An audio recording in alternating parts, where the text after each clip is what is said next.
and welcome to Buzz TV. I'm your host, Adrienne Houghton, and we have got an exciting show for you today.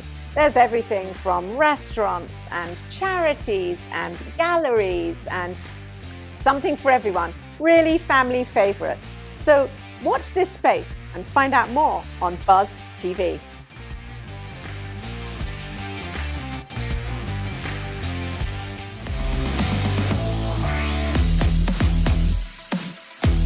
Greetings and welcome to the Jacksonville Bars. I'm your host, Adrienne Houghton.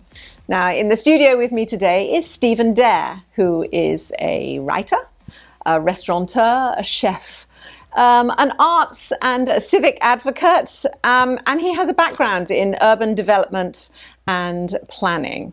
However, my attention was drawn to an article that he wrote in 2019 called "What If Jacksonville Woke Up?"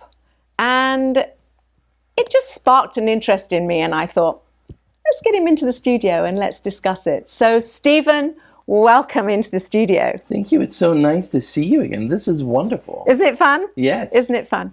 So this was 2 years ago, really, that you wrote this article, and I'm sure you've had a lot of people talk about it, comment on it. But what actually inspired you to write it? Well, I was writing a piece. It was during one of the perennial discussions about Jacksonville has no identity. We need to brand. We need to have an identity. And it's like, come on, people. There is an identity. Just because you weren't curious enough to find out about it doesn't mean that it exists. And so when people talk about rebranding Jacksonville, they always want to borrow an identity. Maybe Louisville, or I guess Charlotte has been the late one. Okay, yeah, that makes sense. Jacksonville's so much cooler than all of that. It's older. It got established under much more interesting circumstances. And the things that have happened in Jacksonville are extraordinary. Yeah. Like if you want to talk about impact on the globe, every time you open up a personal computer, that's a Bishop Kenny graduate that made that happen for you.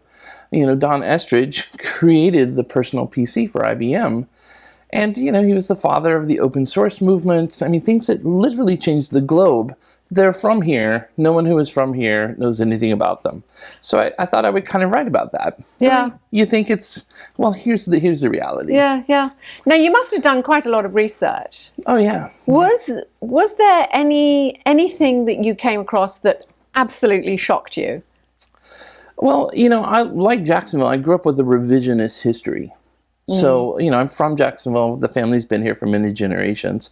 But I came of age in that 70s and 80s, where the story that we're being told was crafted in the 40s and 50s.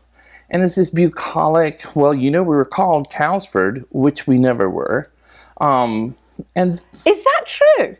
No, there was a place where they forded cows across the river, but it's like thinking the city was named Boat Slip. Like... It was never called Calsford. So was it always Jacksonville? No, originally it was St. Nicholas, and that name receded to the south side of the river, and there's a neighborhood that's still named after it. But before that, it was Osochite, which was an Indian city. It was that makes sense. With the Mocama people from the Timucua tribes. So this is the most continuously habitated place in North America. 6,500 years of continuous human settlement. Yes. So I think the thing that surprised me was I was being fed a line of bullshit from a group of people surrounding the old Jim Crow era. Jacksonville had a takeover by a man named Ed Ball. And he was this titan, and he hated the blacks, he hated women, and he was the one who launched a crusade to get all of the gays out of public office and education in the 70s. And they retold the story, editing out all of the interesting parts that didn't confirm with that narrative. So when I am reading the accounts of what happened in Jacksonville in 1910, 1920, and I'm going through all the newspapers and the letters and the private club meetings, it's this incredibly more interesting place. So yes, it was kind of the aha wow moment was finding out that I had been fed a created narrative rather than the actual narrative. It's interesting. There's a number of different things that you mention in this article. I mean, one of the things is that we would have in Mandarin trolley tours pointing out where famous authors live. Oh yeah, well, Harriet Beecher Stowe lived out there. The yearling, Marjorie Kinnan Rawlings, the number of people who have lived here that have made a mark on literature. A lot of people don't know that Stephen Crane, the author of The Red Badge of Courage, was married to our most famous madam, who was the daughter of the assistant viceroy of India under the British Empire. And Cora Crane was this incredible woman. You know, Jacksonville, it was a whorehouse town built up around railroads because railroads. Yes. 50,000 men meeting steamships at the river. Yeah. All of them are transient workers. There were 64 bordellos and, places of assignment and brothels. And the acknowledged queen of that is Cora Crane, who was literate. She was from Boston. She had been married to the harbor master of New York, kind of controlled that entire scene, and was one of the early people that fostered jazz and blues here in town. Yes. Because, that music was meant to cover up the sound of sex because it's unair conditioned. And you have to leave the windows open. Oh. Right? Now, I didn't know that. So that is actually quite interesting information. And I'm sure a lot of your article, people should read it because there's a lot of interest there that I think people would enjoy. I want to just state that you're constantly writing because you also write for Folio and EU and all these other places. Is there another piece coming up that you have in your head that we should be watching out for? I'm getting involved in this upcoming election. I think so many people are. Yes. And to that effect, I'm going to be writing a piece about the mayors of Jacksonville. Okay. And the legacy that each of them lived. Like when you drive through Jacksonville, you're driving through the plans of one administration after another. Yeah. And so I'm going to be writing about their mistakes, their foibles, their really good ideas, and then their just, are you kidding me, stupid ideas. Yeah. So I think people will find that interesting. Wonderful. Thank you for coming in. It's such a pleasure to see you again. Yeah, very lovely. And keep writing. Keep having your voice heard because I think it's really necessary. You're so lovely, Adrienne. Thank you so much. You're welcome. And if you'd like to find out any more about this article, it is called What If Jacksonville Woke Up? And the writer is Stephen Dare. So you can also go to iwannabuzz.com.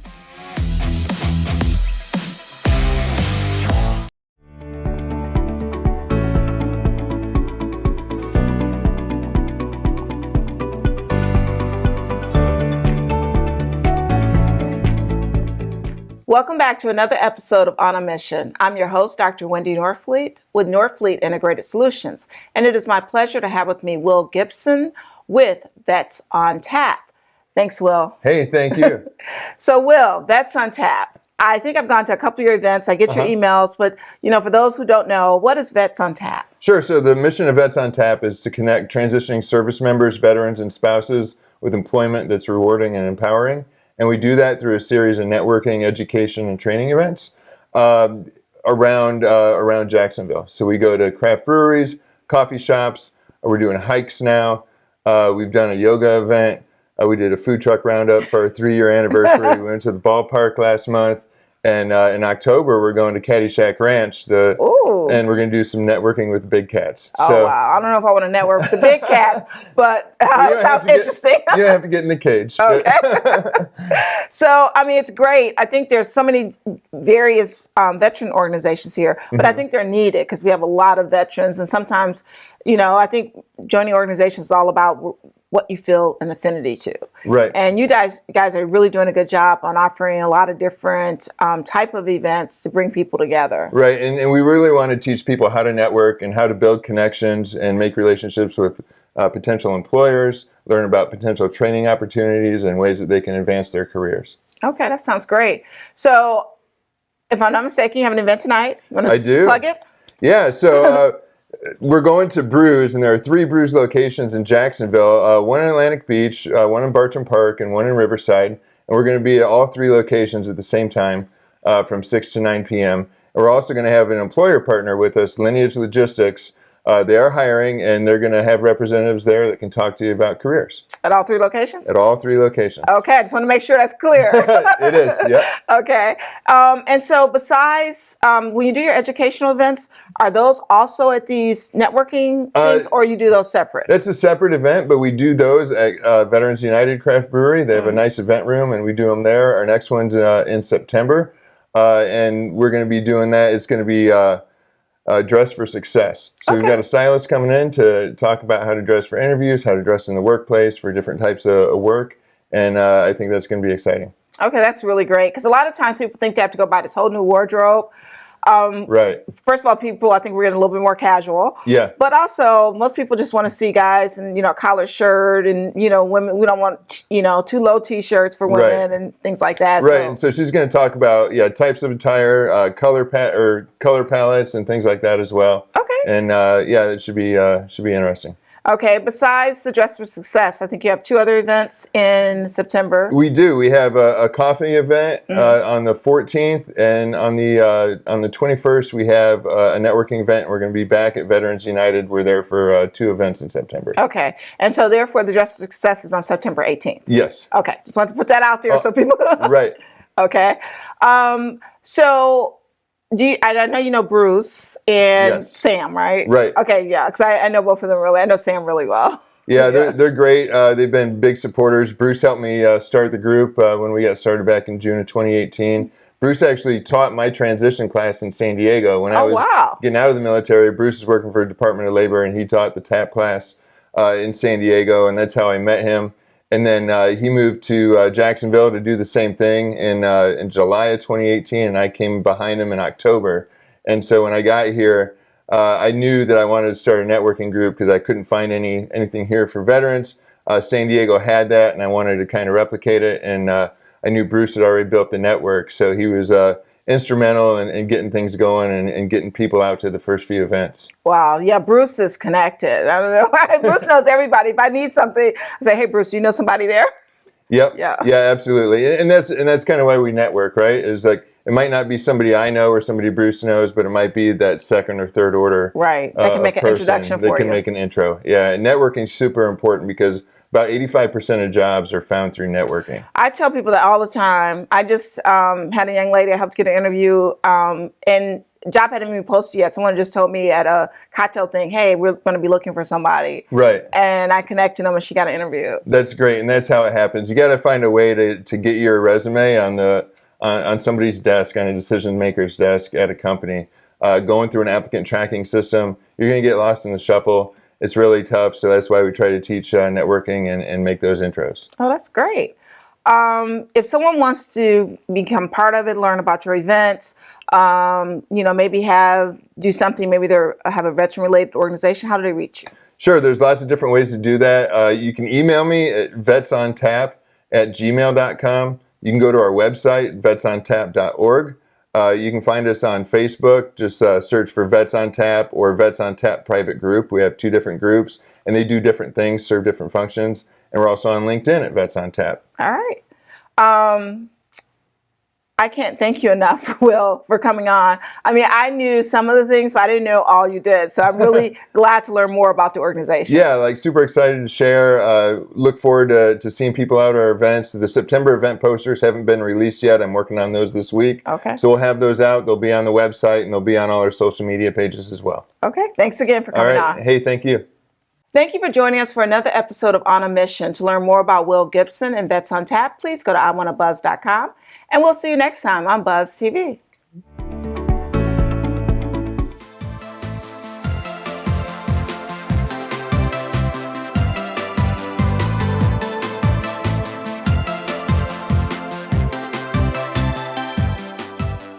Welcome back to Buzzworthy Business. I'm Steve Strum. This morning we have Kelly Turner from Balance Soul Wellness. Good morning. Good morning. How are you? I am good. So, great to see you again. Thank you. Awesome to have you on the show. I know that this has been a little bit of a time coming. We were talking off set. You are the owner of a local spa here in Jacksonville. For those that are not familiar with the area, the San Marco area, just outside of Jacksonville. Yes. local-owned business that has just had some amazing success, even through what I guess would be considered a challenging time in the last couple of years. Yes, it was. Tell us a little bit about yourself. So I own Balance Soul Wellness. It is our neighborhood spa for San Marco. We're a little bit different. We have a large array of services. We can do multiple services at once as well. We do lashes, IV therapy, hydrofacials, microblading, spray tanning, massages, a little bit of everything. So I completely just fell into a hole when you said IV therapy. Yes. I've done that. Surprisingly, not scary. I'm terrified of needles. And so when you talk about some of those services, what makes you different as a company versus another place that somebody could go? Well, we wanted to have it like a personalized experience. So every spa room has its own little touch to it. Our IV therapy room actually has covered in our IV wall. We have a water fountain in there. There's IV hanging from the ceiling with lights, heated massage chairs. So it's different in that aspect. And I wanted to keep it small and personalized to the needs of our clients. And you guys recently went through a remodel. We did. So made it all pretty on the inside. We did. We absolutely did. So tell us a little bit about what are the changes that you made? Our facial room is just a little bit aesthetically different. As long as with our massage room now has like a Tahitian style vibe to it. So it's just very relaxing and in its own serenity. So people come to you because the San Marco area is right outside of downtown. And so the hustle and bustle of the downtown thing, you probably serve a lot of professionals. We do. And when they come to that, they kind of have that escape of an experience for whether it's half hour, whatever period of time. But for you as a small business owner, how has the last couple of years been as you've had to learn to adapt? Honestly, Steve, it's been difficult. It's been challenging. Owning your own business, that's definitely one of I would say the largest hurdle to get over. But you just have to kind of take what's fitting and what's not and revamp it and just go on from there. The first time that we actually had this scheduled was actually right before all that stuff happened. Yes, I think it might have even been the week before the whole pandemic shutdown in Florida happened. And it's interesting that here we are again, and now we're back, and it sounds like you're back bigger than ever. So is it your existing clients that you had? Because of course we had to shut down at some point in time. Is it existing clients? Is it new clients? What are you doing that makes you different that's created such a resurgent popularity for your company? Yeah, so I think we definitely have a large amount of returning clients, but from being in lockdown for so long, I think everyone got a little bit comfortable with everything, and you got comfortable with the sweatpants and kind of letting your face go a little bit. But now that the world is coming back alive, I think everybody is like, okay, it's full force. People are going back to work. You want to do things. You want to live a little bit. So I think it's important now that people are really getting their things back together, their faces back together, their bodies together. So I do think that that's been a huge surge with the new clients as well. I mean, I can see the bottom half of your head. It's fabulous. You have lips, you have teeth. That's true. It's fantastic. And so that is something that is very true. And one of the things that from a cultural dynamic that we're seeing now is people are really psychologically trying to understand how to interact in person again, right? Like you are wearing pants, which is fantastic. Whereas I am also wearing pants. But when you're on camera on a Zoom thing, right, you could be wearing shorts. And then, of course, the perception of how do people interact is a big, what is the first thing people see, right? The first impression is in 7 seconds. And you help them kind of achieve that, right? Now that they're having, to go back and socially interact, having to get through the anxiety of social interaction, at least they can look and feel their best. Absolutely. So as a quick wrap up, you're not just a business owner, you also give back to the community. Tell us a little bit about what you're doing to help the overpopulation of animal problem in Jacksonville, in the area, downtown area. So I do work with a couple local rescues, and then also with First Coast No More Homeless Pets. We do our best just to keep the population of unwanted stray kittens and cats off the streets. So I am involved in a lot of rescue work and a lot of foster work. But so not just a business owner, give back to community, helping people feel better about themselves on the outside, on the inside. Absolutely. If people want to find out more about you, how do they connect with you? Sure. So you can visit our website. It's www.balancesoulwellness.com. Or you can also follow us on social media. We do have our Instagram and Facebook. It's BSW_spa. So website, Facebook, Instagram. Book it, come in, feel amazing, and go figure out what life looks like after we're all getting out of this thing and get back in person. Absolutely. And you can also call us too if it's easier. Some people it's a little bit easier than go online and book your appointment. The phone number for Balanced Soul Wellness is 904-586-2024. And I also wanted to let people know that we are doing mobile COVID IVs for anybody that is not able to be into the hospital or they don't want to be admitted to the hospital. We are doing Immunity 19 COVID IVs as well mobily. We have an Immunity 19 COVID? We do.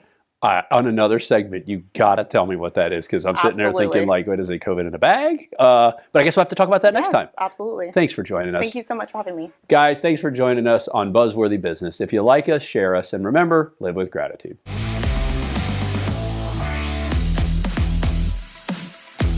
Greetings and welcome to the Jacksonville Bars. I am your host, Adrienne Houghton. Now, my guest in the studio today is Sherry Lancaster, and she's from Bosom Buddies Custom Fit Bras. And we're going to find out a little bit about whether or not you are wearing the right fit for you. Good morning. Good morning. It's an absolute pleasure to have you here. It is so good to be here. So, the first thing we have to say is that going to a fitting for a bra is always quite traumatic for a lot of people, because they think, oh no, I just, I don't really want anyone to see me, and there's all that awkwardness. But if you don't do that, you don't get a good fitting bra. That's right. So tell me, what makes your bras different from everybody else's? Well, first of all, I measure all the women that come to me. Okay. It is very difficult to get measured these days. There's a few stores that are doing it, and I'm really glad. But my difference is that my bras are not underwires, and they're not padding. Both of them increase breast cancer. Our support is from this extra piece of material. So you're saying that underwiring and padding increase breast cancer? I'm not saying they cause it, but that's why we don't have either one, because when you use underwires to hold the girls in, which 3/4 of the time they don't. Right. I have measured, in fact, I measured somebody yesterday, and she went, praise the Lord, and up and out they came. So they don't hold you in, but if they do, they prevent the lymphatic flow from happening. Okay. And that is where we get the lumpectomies and the needing the mastectomies and just all kinds of problems. So that is why you need a support, and that is what this is. We get into it like a nursing bra, because I open latched it, so that we can pull all the tissue that's under your arms and get it on that shelf and bring it all up. So I have one here. Okay. So just so that everyone can see, inside the cup there is an elasticated? No, actually it's cotton. It's cotton, a full cotton shelf. And instead of that shelf going outside, no, it goes underneath. The tissue comes through here. That's perfect, isn't it? The tissue comes through here, and then you're bringing all that tissue, and then you're bringing it all up, so that you have the smooth look that we're used to. How nice. Now, what different ways can the bras be used? Okay, because we get into it like a nursing bra, yes, you can use it as a maternity nursing bra. You also, because of that shelf, you can use it as a cancer survivor. Now, whether you need a prosthesis, or or whether you're just born with one side bigger than the other, you can fold that piece down and you're even again, or for any other reason that you need to be even, and then you look like that. Oh my goodness! So how do you get a fitting, or yes, how do you go about purchasing these bras? Okay, let's say that. Well, basically, I'm on LinkedIn, Audible. And of course, I'm on Facebook, which is Bosom Buddies Custom Fit Bras, and you just email me you can Google me. That's what a lot of people are doing. Yes. During COVID, especially people that had been wearing the bras who could not find a fitter, they were actually finding me on Google, whether it's Big Busted or whatever. So right. COVID it was good for me because people were home feeling bad for themselves. So I could send them the bra because they'd already been fitting. If they haven't been fitted before, I come to them, I bring 5 suitcases of bras, and I measure the ladies, and then I put them in the size that I think they need. There's no way that I can have every size, every color from 28B to 52K. So it's suitable for small-breasted women Yes. as well as large-breasted if they want women. support. These Yes. are a lot of support. And Right. if you don't want the extra support, really don't, you don't need to Right. get them. But this is specifically for women whose shoulders hurt because the weight. they've got too much weight in the front. Chiropractors love me because of that, Yeah. because they can help. It helps their neck not having to pull on the shoulders all the time. Yes, yes. So you say there's a lot of support. Would they be suitable to wear for exercise? Is there Yes. enough support for like a sports bra? This one is what we use for sports. Okay. Because when you do sports, because this is tissue, not muscle, Yes. you're tearing it every time you do anything, Ugh. which drives me crazy when I see It it. sounds terrible. I mean, But it just, yes. So, yes, I would suggest that you could use these. It's very good. I mean, I've got several friends that use it for sports, and they say they're very comfortable. so one last question before we find out how to get hold of you is, what is the most common mistake that women make for bra fitting? Well, fine, not wearing the right size. Well, yes. it's like I have got a small rib cage, big girls. When I went to a regular store, trying to get over the girls, they didn't. They gave me too big of a bra. Right. Just not finding something. Right. And that's basically I just want to help women, and so that's what I do. So Sherry, you mentioned people can Google you, and you've also mentioned that you're on LinkedIn. But do you have a website that people can go directly to? Or? My Facebook is my website, and my phone number is 281-216-5344. Well, thank you for coming in and explaining these. I will definitely be having a fitting of this, and I will make sure I will come back and let you know exactly how comfortable these have become. So thank you for coming in. You're welcome. It's an absolute pleasure to see you, and I look forward to wearing a new Bosom Buddies custom fit bra. Wow, that was fantastic. What a great show, and what interesting businesses. Don't forget, if you need any more information, you can go to iwannabuzz.com. Bye for now.